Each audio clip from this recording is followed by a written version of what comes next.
Hi everyone, my name is Miranda. So for today's video, I thought that I was going to go over and talk about a lot of common misconceptions and myths when it comes to the reptile world, specifically snakes. So the other day on my Instagram story, I asked people to tell me a lot of misconceptions that well, not necessarily they themselves, a lot of misconceptions that people have about snakes. So I made a list of all of them.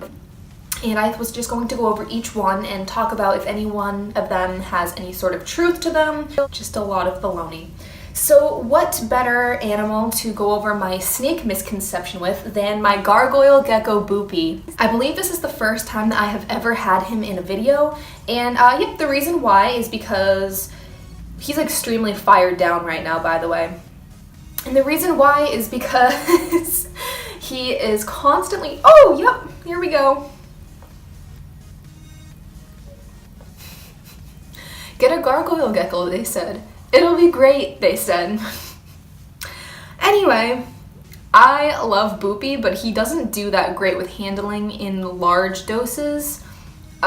He tries to jump a lot, and it doesn't matter if I handle him every day, if I give him breaks for handling. It doesn't matter. He's always a flighty dude. He's always jumping around. I don't really know how to break him of this. I don't think that I ever will. So anyway, let's get on with the video.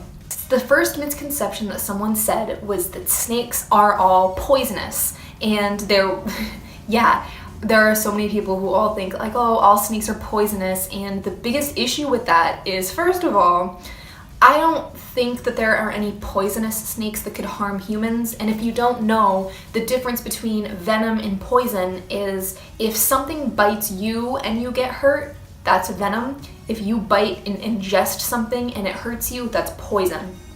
So I think garter snakes are poisonous to small animals. So if a small, like a bird or something, were to eat a garter snake, I believe that they can get sick.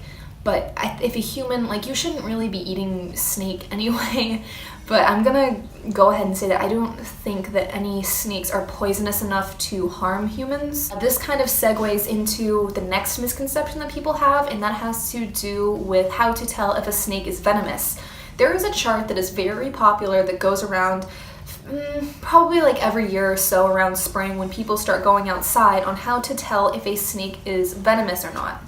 And there are so many issues with this. I'll attach the charts if people don't know what they're looking at.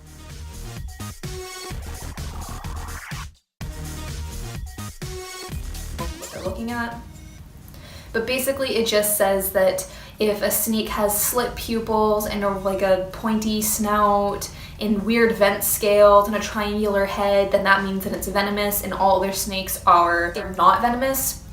This is incredibly false. There's almost no truth to it.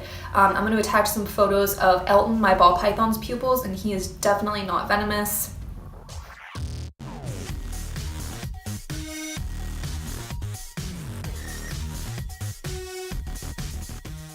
So you can tell that there are just people who love to make stories, and it's really dangerous to tell people these misconceptions because there are a lot of snakes that are venomous that don't have these characteristics.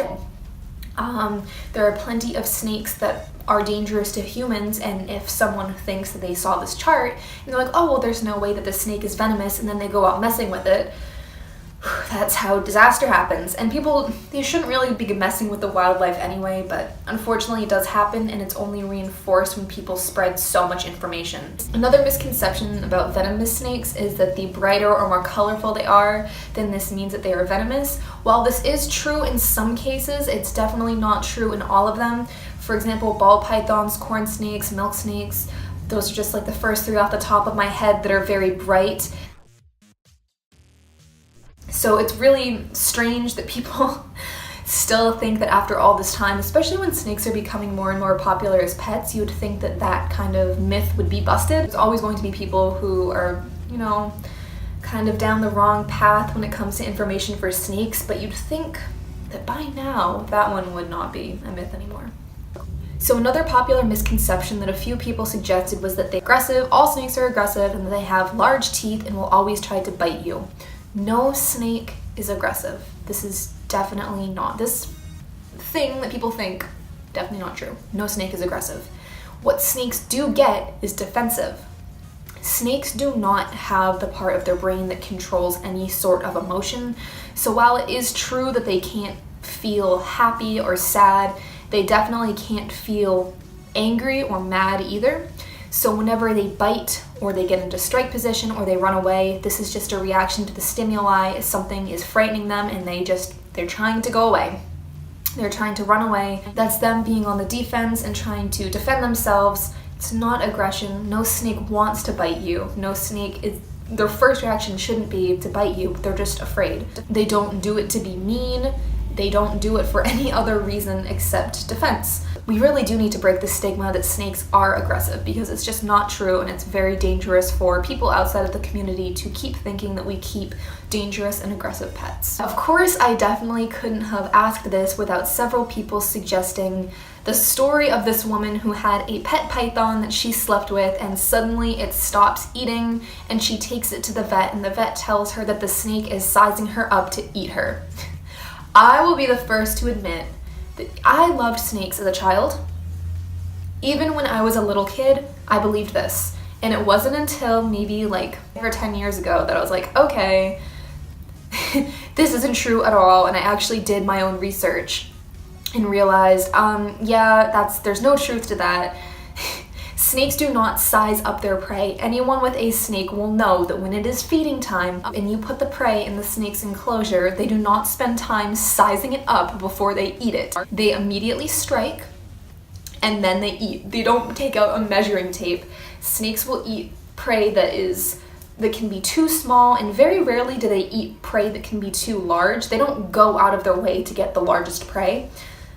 They just basically take what's around, no matter.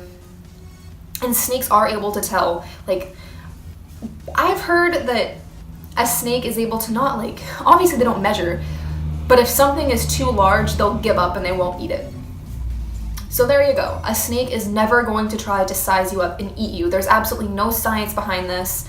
And when people are confronted with facts, they often they back off and they get defensive and they deflect, because that's what human nature does to people. Another misconception, and I was a bit surprised that more people didn't bring this one up, is that snakes cannot feel physical pain. And I do understand why people would think this.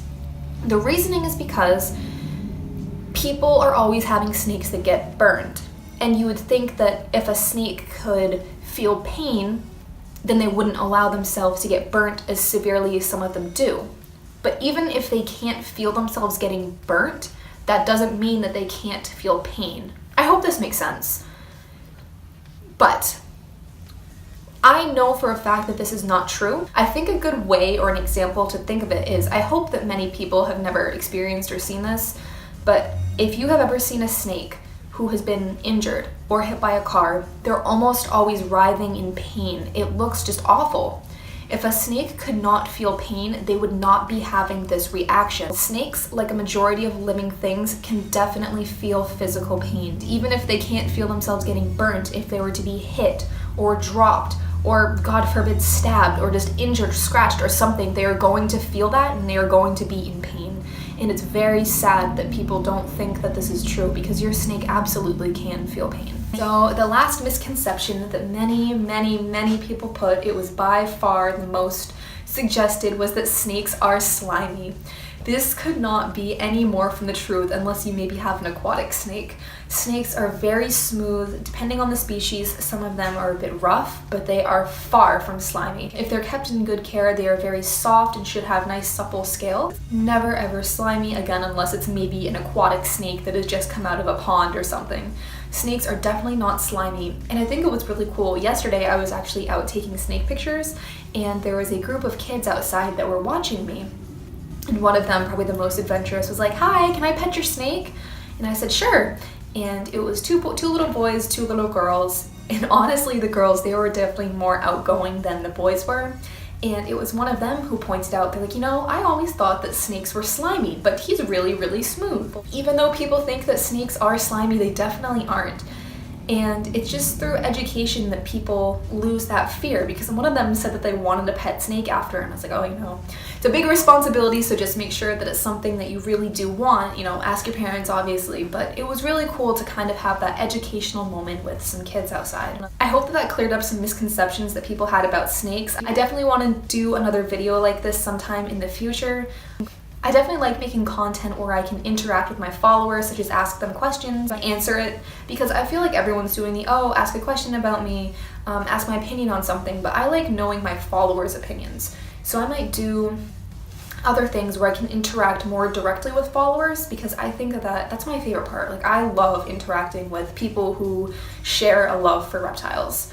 And also, to close off, if anyone has any advice on how to tame down Boopy and get him to stop jumping so much, I would greatly appreciate it, if there even is a way. And since I've never showed Boopy on camera before, I'm going to kind of do like a little close-up for him, just because that he is so beautiful and he definitely deserves it. And I think just because he's so difficult to photograph, I really don't show him off as often as I should. That was so difficult for me to say. But I really do love him. I've had him, it's gonna be 2 years that I've had him in January, and he was so tiny when I first got him. I'll attach pictures of when I first got Boopy.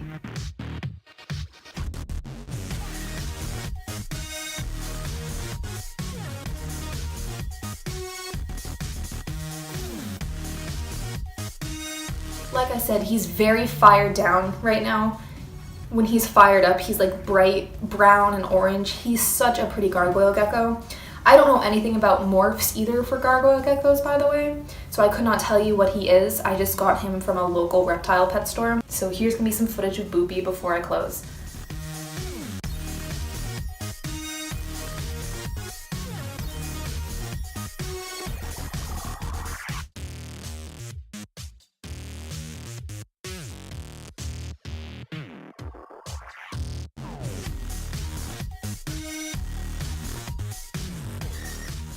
Alright guys, I think that pretty much does it for today's video. If you liked it, please give a like and subscribe. Please comment, show me any sort of positive or negative feedback, constructive criticism. I want to hear it all. Until next time, that's it. Take care guys. Bye.